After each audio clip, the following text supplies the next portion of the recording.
अपने दिलो दिमाग में सरकारी नौकरी की चाह रखने वाले सभी साथियों को मेरा प्यार भरा नमस्कार। मैं कपिल आपका स्वागत करता हूं तैयारी चक्र में। यह है तैयारी का पावर डोज। मेरे साथियों, भारतीय इतिहास के क्रम में हम अब तक जान चुके हैं प्राचीन भारत को, मध्यकालीन भारत को और कुछ हद तक आधुनिक भारत को भी। आप इससे पुरानी जितनी भी हमारी वीडियोस हैं उसे नीचे प्लेलिस्ट में आप जाकर देख सकते हैं। और अगर आपने अब से पहले हमारे चैनल पे आप नहीं आए हैं, पहली बार आए हैं, चैनल को सब्सक्राइब कर दें और शेयर कर दें अपने सभी साथियों के साथ अपनी तैयारी को धार देने के लिए। अगर आप UPSI, UP constable, Delhi constable, LT grade या टीजीटी पीजीटी की तैयारी में लगे हुए हैं तो आप बिल्कुल सही जगह पर हैं। हम तैयारी चक्र में बिना किसी फीस को लिए आपकी तैयारी को, आपकी कामयाबी को आप तक पहुंचाने के लिए लगे हुए हैं। हमारे सारे अध्यापक पूरी मेहनत से तैयारी करा रहे हैं जिससे कि आप अपने और अपने माता पिता के, अपने परिवार के सपनों को पूरा कर पाएं। आइए बिना देरी करे शुरू करते हैं आज की बहुत ही शानदार और जानदार क्लास को, जिसमें हम सीखेंगे और समझेंगे स्वतंत्रता संग्राम 1857 से लेके 1919 तक की सभी घटनाक्रमों को। क्या क्या हुआ था 1857 से लेके 1919 के बीच में। इससे पहले का मैं आपको सब कुछ बता चुका हूं। इसके बाद में जो हम पढ़ेंगे साथियों, वो होगा 1919 से 1947 की घटनाओं में क्या क्या हुआ था। तो बिना देरी करे शुरू करते हैं आज की इस क्लास को। आइए।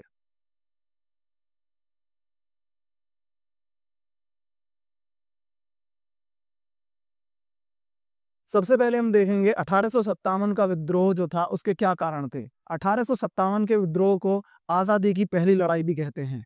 क्या कहते हैं मित्रों? आजादी की पहली लड़ाई, यानी कि प्रथम स्वतंत्रता संग्राम भी इसको कहा जाता है। इसके क्या कारण थे? सबसे पहले राजनीतिक कारण थे अंग्रेजों की लैप्स की नीति। यानी अंग्रेजों की जो लैप्स की नीति थी वो 1857 के विद्रोह का पहला कारण था। दूसरा कारण था आर्थिक कारण, यानी किसानों और कारीगरों का शोषण किसके द्वारा किया जा रहा था? अंग्रेजों के द्वारा किसानों और कारीगरों का शोषण किया जा रहा था। तो किसान और कारीगर भी इस लड़ाई में भारत के क्रांतिकारियों के साथ कूद पड़े थे। आगे है सामाजिक कारण, सामाजिक धार्मिक कारण, सती प्रथा, बाल विवाह, धर्म में हस्तक्षेप किसका होने लगा था? अंग्रेजों का हस्तक्षेप होने लगा था। तो ये तीसरा जो है मुख्य कारण था। आगे है सैन्य कारण, बहुत ज्यादा इंपॉर्टेंट है। यहीं से आजादी की लड़ाई में चिंगारी लगी थी। सैन्य कारण यानी वेतन का भेदभाव था और कारतूस की जो ग्रीस थी, इसको मैं थोड़ा डिटेल में आपसे चर्चा करना चाहूंगा। साथियों, मेरठ से इस विद्रोह में आग लगी और जो हमारे महान क्रांतिकारी, महान शहीद रहे हैं मंगल पांडे जी, उन्होंने इसका मेरठ में नेतृत्व किया था। वहां से इसकी लड़ाई शुरू हुई थी। हुआ क्या था कि ये खबर पहली कि जो कारतूस है उसमें चर्बी का इस्तेमाल होता है, जिसे जो हमारे सैनिक थे अपने मुंह से खींचा करते थे, उसमें चर्बी का इस्तेमाल होता था, जिसमें कुछ हमारे सैनिकों को आपत्ति हुई और उन्होंने इसका विरोध किया। तो अंग्रेजों ने कहा इसमें हम बदलाव नहीं कर सकते। वो सैनिक अंग्रेजी सेना में भर्ती थे, जिसका उन्होंने फिर बहुत बड़े स्तर पे विद्रोह किया और जो आगे जाकर आजादी की लड़ाई में चिंगारी का काम उसने किया। एक और दूसरी बात है वेतन भेदभाव। अंग्रेजों द्वारा अपनी सेना में भर्ती किए गए भारतीय सैनिकों को कम वेतन दिया जाता था, जबकि उसी सेना में जो अंग्रेज अधिकारी या अंग्रेज सैनिक भर्ती होते थे उनको अधिक वेतन दिया जाता था। तो ये जो वेतन वाला भेदभाव है, ये भी बहुत बड़ा कारण था 1857 के विद्रोह को आगे बढ़ाने में, जिसने भूमिका निभाई। तात्कालिक कारण क्या थे उस समय? जो कारण बने, नई राइफल और कारतूस का प्रयोग। उस समय ऐसी राइफल और कारतूस प्रयोग की जाने लगी जिससे भारतीय सैनिक प्रसन्न नहीं थे, खुश नहीं थे। उसमें इस तरह के पदार्थों का इस्तेमाल किया जाता था जो कि विवादित थे। तो यहाँ ये कुछ मुख्य कारण मैंने डिस्कस किए, जिसमें सबसे पहला कारण रहता है राजनीतिक कारण, अंग्रेजों की लैप्स की नीति। आर्थिक कारण में आएगा किसानों और कारीगरों का शोषण। सामाजिक और धार्मिक कारण में आता है सती प्रथा, बाल विवाह और धर्म में हस्तक्षेप अंग्रेजों द्वारा। सैन्य कारण में वेतन भेदभाव, कारतूस की ग्रीस। और तात्कालिक कारण बने थे उस समय आई हुई नई राइफल और उसमें इस्तेमाल की जाने वाली कारतूस। आइए आगे चर्चा करते हैं। और यहाँ पर हम 1857 के विद्रोह के जो प्रमुख नेता थे उनकी बात करेंगे। ये साथियों बहुत ज़्यादा इंपॉर्टेंट टॉपिक है। इंपॉर्टेंट क्वेश्चन यहाँ से बनते हैं पेपर में कि कहाँ से विद्रोह की शुरुआत होती है। तो विद्रोह की शुरुआत होती है आपकी मेरठ से, जो मैंने अभी थोड़ी देर पहले बताया था। ये 10 मई 1857 को इसको विद्रोह की शुरुआत होती है। इसको आप नोट करते हुए चलेंगे अपने पास में। और अगर आपको वीडियो अच्छी लग रही हो तो वीडियो को लाइक कर देंगे। इससे हमारी हिम्मत बढ़ती है, उत्साह बढ़ता है, आगे हम मेहनत करने के लिए आगे बढ़ेंगे। दिल्ली में विद्रोह जो का नेतृत्व किया था। उस समय के जो आखिरी मुगल सम्राट थे बहादुर शाह जफर, उनके द्वारा इसका नेतृत्व दिल्ली के अंदर किया गया था। कानपुर में इस विद्रोह का नेतृत्व किया था नाना साहेब और तात्या टोपे ने। इंपॉर्टेंट है, बहुत बार पेपर में आया हुआ क्वेश्चन है, यूपी पुलिस द्वारा पूछा गया क्वेश्चन है कि कानपुर में नाना साहब और तात्या टोपे ने नेतृत्व किया था। किसने किया था? नाना साहब और तात्या टोपे ने। बुंदेले हर बोलों के मुंह हमने सुनी कहानी थी, खूब लड़ी मर्दानी वो तो झांसी वाली रानी थी। जी हाँ, क्या कहा मैंने कि बुंदेले हर बोलों के मुंह हमने सुनी कहानी थी, खूब लड़ी मर्दानी वो तो झांसी वाली रानी थी। तो झांसी की रानी लक्ष्मीबाई ने नेतृत्व झांसी से किया था आजादी की इस पहली 1857 की लड़ाई का। लखनऊ में इसका नेतृत्व किया बेगम हजरत महल ने। तो ये जो मैंने आपको ये सारी बातें बताई, ये इतनी साधारण बातें नहीं है मेरे साथियों, मेरे मित्रों।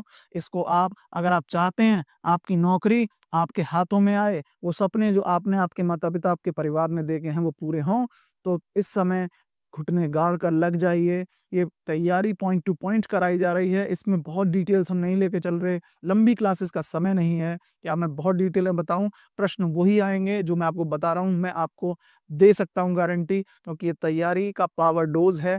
हम यहाँ पर बहुत लंबा आपका समय बर्बाद नहीं कर रहे हैं। इससे सिर्फ आप चाहें तो स्क्रीनशॉट लें, साथ ही साथ ज्वाइन कर लें हमारा चैनल तैयारी चक्र टेलीग्राम पर, जहां हम इस वीडियो की पीडीएफ और नोट्स फ्री ऑफ कॉस्ट आपको प्रोवाइड कर रहे हैं। आइए आगे चलते हैं और देखते हैं कुछ ऐसे क्वेश्चंस को जो पेपर में आने के लिए तैयार बैठे हैं। पहला, 1857 का विद्रोह कहां से प्रारंभ हुआ? रानी लक्ष्मीबाई किस स्थान से जुड़ी थी? अभी मैंने बताया। 1857 में दिल्ली का नेतृत्व किसने किया? यहाँ क्वेश्चन कहीं से भी आएंगे। मेरठ में नेतृत्व किसने किया? दिल्ली में किसने किया? लखनऊ में किसने किया? और कानपुर में किसने किया? 1857 क्रांति का तात्कालिक कारण था क्या? मैंने अभी पिछले बताया, आपने नहीं देखा पीछे जाके देखिए, क्वेश्चन का आंसर कमेंट बॉक्स में लिखिए। क्वेश्चन 5 कहता है 1857 को किस नाम से जाना जाता है? क्या था ये? जी हाँ, बिल्कुल ठीक, ये था प्रथम स्वतंत्रता सेना संग्राम, आजादी की पहली लड़ाई। आइए आगे चलते हैं और देखते हैं 1857 के विद्रोह की असफलता का कारण। आप सब जानते हैं यहाँ पर हमें असफलता का सामना करना पड़ा। अगर हमें 1857 क्रांति में सफलता मिलती तो आज हम 100 साल और पहले आजाद हो चुके होते, लेकिन ऐसा नहीं हुआ। क्या कारण ऐसे रहे कि 1857 का जो प्रथम स्वतंत्रता संग्राम था वो विफल हो गया? आइए देखते हैं। सबसे पहला था नेतृत्व का अभाव। नेतृत्व, एक राष्ट्रीय नेतृत्व मेरे मित्रों बन नहीं पाया। अलग अलग जगह तो नेतृत्व किया, जैसे मंगल पांडे मेरठ में लगे रहे, झांसी में झांसी की रानी लक्ष्मीबाई लगी रही, लेकिन इस तरह से सारे नेताओं के बढ़ जाने से, बहादुर शाह जफर दिल्ली में थे, बेगम हजरत महल लखनऊ में थी, लेकिन एक राष्ट्रीय नेतृत्व के रूप में कोई अलग फिगर बन के नहीं आई, जिसकी वजह से ये लड़ाई टूटती चली गई। आइए, राष्ट्रीय स्तर पर संगठन का अभाव, जो मैंने अभी अभी आपको बताया, एक संगठन राष्ट्रीय स्तर पर नहीं बन पा रहा था। आधुनिक हथियारों की कमी। अब सैनिकों ने विद्रोह किया, भारतीय सैनिकों ने विद्रोह किया, लेकिन हथियार कौन से थे उनके पास? वही हथियार जो कि पुराने हथियार थे, जो कि आधुनिक हथियार नहीं थे, और उनसे वो कैसे लड़ाई लड़ पाते उन अंग्रेजों से जो उस समय बहुत आधुनिक हथियारों का प्रयोग करते थे। तो ये बहुत बड़ा इसका कारण रहा। सभी वर्गों का समर्थन ना मिलना। यहाँ पर वर्ग जो थे अलग अलग बटे हुए थे। कुछ लोग कह रहे थे यहाँ पे हिंसावादी और अहिंसावादी अलग अलग हो गए। कुछ ने कहा इसको आराम से लड़िए, इस तरह की लड़ाई सही नहीं है। इसने कहा नहीं, इसी समय इसको अभी के अभी इसको फाइनल किया जाए, इससे अंग्रेज भारत छोड़ दें। तो यहाँ सभी वर्गों ने आपस में समर्थन नहीं किया, जिससे आज़ादी की लड़ाई कमजोर होती चली गई। अंग्रेजों की एकजुटता और संसाधन, ये मैंने आपको अभी बताया। अंग्रेज क्योंकि संसाधन संपन्न राष्ट्र था, जो इंग्लैंड था उस समय, उनके पास बहुत संसाधन थे लड़ने के लिए, तो उनकी एकजुटता भी थी, संसाधन संपन्न थे, जिसकी वजह से वो इस आज़ादी की पहली स्वतंत्रता संग्राम को खत्म करने में, तोड़ने में, असफल करने में सफल हो जाते हैं। देखते हैं आगे क्या हुआ। 1858 का शासन अधिनियम, छोटी सी यहाँ पे कह दें सफलता समझ लें भारत की या भारत के लोगों की या क्रांतिकारियों, तो क्या थी कि ईस्ट इंडिया कंपनी का जो शासन था वो समाप्त हो गया। 1857 की क्रांति के बाद अंग्रेजों को ये तो समझ में आ गया कि ईस्ट इंडिया कंपनी भारत में शासन नहीं कर पा रही है, इसको समाप्त करके जो पूरा का पूरा शासन था अंग्रेजों का, वो ब्रिटिश क्राउन के अंदर डायरेक्ट आ गया था। अब वो शासन ईस्ट इंडिया कंपनी के अंडर ना चलकर ब्रिटिश क्राउन पे चल रहा था, ब्रिटिश क्राउन के अंदर चल रहा था। अगला पॉइंट यही है, भारत का शासन डायरेक्ट इसके अंदर आ गया, ब्रिटिश क्राउन के अधीन आ गया। गवर्नर जनरल की जगह अब आने लगे भारत में वायसराय। वायसराय की नियुक्ति होने लग गई। गवर्नर जनरल, जो अब तक मैंने आपको पिछली वीडियो में बताया था कि बंगाल के गवर्नर जनरल को भारत का गवर्नर जनरल बना लिया गया था, लेकिन 1858 के अधिनियम के अनुसार गवर्नर जनरल को खत्म करके वायसराय की एक नई पोस्ट का सृजन किया गया और वायसराय को भारत का चार्ज दिया गया। आइए, भारतीयों को धार्मिक स्वतंत्रता का वादा यहाँ अंग्रेजों ने किया कि भाई हम आपको धार्मिक स्वतंत्रता, आपके धर्म को हम सम्मान देंगे। बेसिकली होता ये था कि उस समय ईसाई मिशनरियां अंग्रेजों की बहुत चलने लगी थी, तो इसका विरोध क्रांतिकारियों द्वारा, भारत के नागरिकों द्वारा किया गया। तो यहाँ अंग्रेजों ने वादा किया कि हम आपकी धार्मिक स्वतंत्रता का आपको वादा करते हैं, आप जिस धर्म को मानते हैं हम आपकी रक्षा करेंगे, हम आपको जबरदस्ती आपके धर्म को परिवर्तित करने के लिए मजबूर नहीं करेंगे।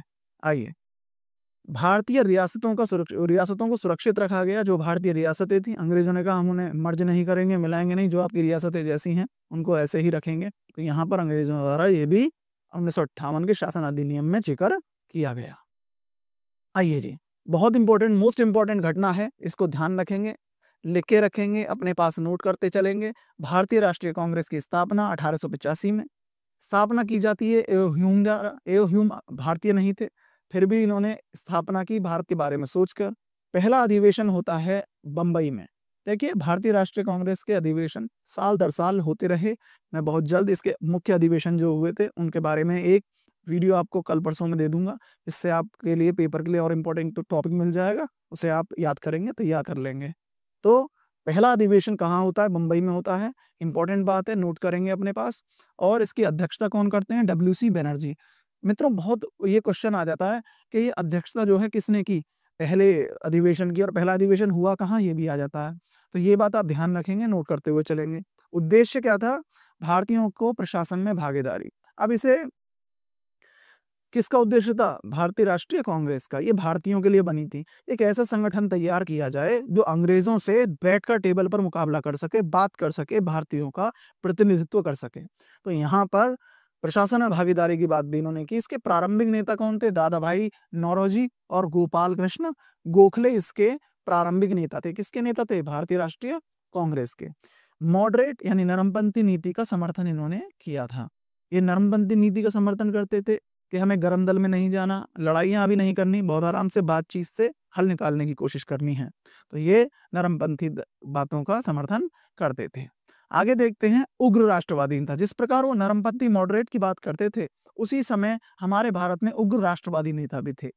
इनकी पॉलिसी थी कि हमें आराम से अंग्रेज मानने वाले नहीं हैं, उन्हें आंख के बदले आंख का मतलब ही समझ में आता है। यानी जिस प्रकार का व्यवहार वो भारतीयों के साथ करते हैं, वही व्यवहार हमें भी उनके साथ करना होगा, तभी वो हमारे भारत से भागेंगे। तो कौन से ऐसे नेता थे?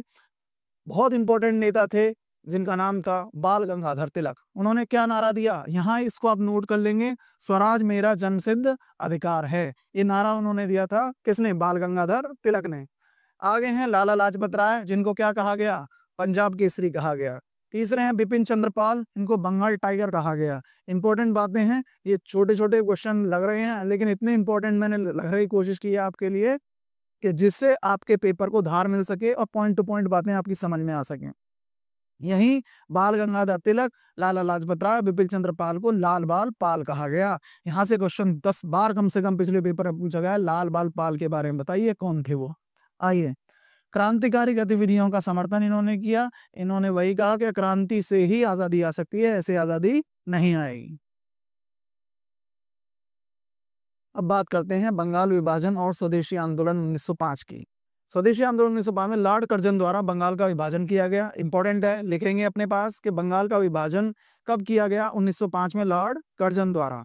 स्वदेशी और बहिष्कार आंदोलन इस समय हुए 1905 में ही। राष्ट्रीय शिक्षा आंदोलन हुआ और 1905 में वंदे मातरम आंदोलन भी हुआ था। कांग्रेस ने इसका क्या किया था? विरोध किया था। ये बात आप इंपॉर्टेंट है, नोट करते हुए चलेंगे। 1905 में स्वदेशी आंदोलन और बंगाल विभाजन, इसको बंग भंग भी कहा गया। क्या कहा गया? बंग भंग। इस बात को याद रखेंगे। बंग भंग किससे संबंधित था? 1905 के बंगाल विभाजन से ये संबंधित था। आइए आगे चलते हैं। मुस्लिम लीग की स्थापना। मुस्लिम लीग की स्थापना कब होती है? 1906 में। इसकी स्थापना कहाँ हुई? ढाका में हुई। संस्थापक कौन थे? आगा खान और नवाब सलीमुल्लाह इसके संस्थापक थे। किसके? मुस्लिम लीग के। उद्देश्य क्या था इसका? मुस्लिमों के राजनीतिक अधिकारों की रक्षा करना। मुस्लिम लीग की स्थापना कुछ मुस्लिम नेताओं द्वारा की गई।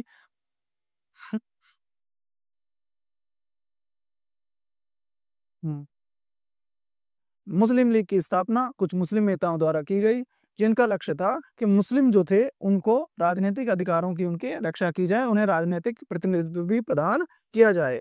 उनका कांग्रेस से अलगाव करने का लक्ष्य था। कांग्रेस से अलगाव की शुरुआत हुई थी और सांप्रदायिक राजनीति की नींव रख दी गई थी, जहां अब से पहले भारतीय राष्ट्रीय कांग्रेस में हिंदू और मुस्लिम नेता मिलकर काम कर रहे थे। वहीं मुस्लिम लीग की स्थापना के साथ में यहाँ धार्मिक राजनीतिकरण की शुरुआत हो गई। हिंदू और मुस्लिमों की राजनीति अलग होने लगी। आइए आगे देखते हैं। बात करते हैं क्रांतिकारी गतिविधियों की 1907 से लेकर 1915 के बीच में कौन कौन सी क्रांतिकारी गतिविधियां हुई थी। सबसे पहले बात करते हैं कुछ नेताओं की। अनोखी लाल, खुदीराम बोस और पंडित अजीत सिंह, इन्होंने क्या किया, अलीपुर में बम केस हुआ इनके ऊपर। अलीपुर में बम फेंका, वहां पर इन पर केस दर्ज हुआ। देखिए क्रांतिकारी अपने ढंग से लगे हुए थे आजादी की लड़ाई को लड़ने में, अंग्रेजों के नाक में दम करने में। तो यहाँ कुछ घटनाएं हैं, ऐसी घटनाएं हैं जिन्होंने अंग्रेजों की नाक में दम किया। विभिन्न गुप्त समाजों की स्थापना होने लग गई और क्रांतिकारियों का विदेशों से भी संपर्क होने लगा। ठीक है। और गदर आंदोलन किसने लिया, लाला हरदयाल ने इसकी शुरुआत करी थी। गदर आंदोलन की इंपॉर्टेंट है, क्वेश्चन ऐसा है जो पेपर में बहुत बार पूछा गया है कि गदर आंदोलन कब हुआ, 1913 में, किसके द्वारा हुआ, लाला हरदयाल के द्वारा इसकी शुरुआत हुई। आइए आगे देखते हैं और बात करते हैं होम रूल आंदोलन और प्रथम विश्व युद्ध की। प्रथम विश्व युद्ध 1914 से 1918 के बीच में हुआ, जिसमें इंग्लैंड की सेना ने भारत की मदद मांगी और भारतीय और झूठे वादे इनसे किए कि हम आपको आज़ाद कर देंगे, और यहाँ पर भारतीयों ने उनकी मदद भी की। जितना सैनिक थे हमारे यहाँ के, वो इंग्लैंड की तरफ से इसमें लड़े थे। होम रूल आंदोलन था। 1916 में बाल गंगाधर तिलक और एनी बेसेंट के नेतृत्व में होम रूल लीग शुरू हुई। स्वशासन की मांग, होम रूल का मतलब स्वशासन, होम यानी घर, रूल यानी कि शासन, घर यानी और शासन, घर का मतलब हमारा अपना शासन, स्वशासन की मांग की गई। कांग्रेस और मुस्लिम लीग में यहाँ पर समझौता हुआ। इंपॉर्टेंट है, लखनऊ पैक्ट जो था वो क्या था, लखनऊ पैक्ट 1916। कांग्रेस और मुस्लिम लीग में एक समझौता हुआ कि कांग्रेस और मुस्लिम लीग मिलकर आजादी की इस लड़ाई को अब साथ में लड़ेंगे, ना कि अलग अलग। 1917 में मॉन्टेग्यू घोषणा हुई, ये भी इंपॉर्टेंट पॉइंट रहेगा, नोट करते हुए चलेंगे। और 1919 में जो है रोलेट एक्ट और जलियांवाला बाग हत्याकांड, दो मुख्य घटनाएं होती हैं, रोलेट एक्ट और जलियांवाला बाग हत्याकांड। जलियांवाला बाग हत्याकांड आप जानते हैं, अमृतसर के जलियांवाला बाग में निहत्थे लोगों पर गोलियां चला दी गई थी, जिसमें हजारों लोग मारे गए थे। और इस चीज को जिम्मेदारी थी इसमें अंग्रेज अधिकारी डायर की, जनरल डायर की, जिसके ऑर्डर पर लाखों लोगों को, हजारों लोगों को गोलियां से भून दिया गया था जलियांवाला बाग अमृतसर के में। तो ये 1919 की एक बहुत इंपॉर्टेंट घटना थी। साथियों, यहाँ तक आज हमने देखा इंपॉर्टेंट घटनाक्रमों को लेकर के 1919 तक। तो आप ये याद रखेंगे 1857 की क्रांति से लेकर 1919 के घटनाक्रम को हमने देखा। इससे पहले की वीडियोस को आप हमारी प्लेलिस्ट में चेक कर सकते हैं, हमने सब कवर किया है और इसके आगे के घटनाक्रम की वीडियोस भी आपको मिलती रहेंगी। आप मैथ्स की तैयारी कर सकते हैं मुकुल सर के साथ, हमारी उनकी प्लेलिस्ट आपको देख जाएगी। आप जाके चैनल के डिस्क्रिप्शन को अगर चेक करेंगे, हिंदी में मानसी मैम करा रही हैं और रीजनिंग गौरी मैम करा रही हैं। ये सब टीचर बिना किसी फीस के आपको तैयारी करा रहे हैं, जिससे आपकी नौकरी आपके पास आ सके। आप मेहनत कीजिए, हम आपके साथ हैं। वीडियो अच्छी लगी हो लाइक कर दें और चैनल को कर लें सब्सक्राइब, बेल आइकन दबा दें, जिससे आपको नोटिफिकेशन मिले। ज्वाइन कर लें हमारा टेलीग्राम ग्रुप तैयारी चक्र, इससे आपको सारे के सारे notes PDF free of cost मिलते रहें। इन्हीं शुभकामनाओं के साथ जय हिंद, जय भारत।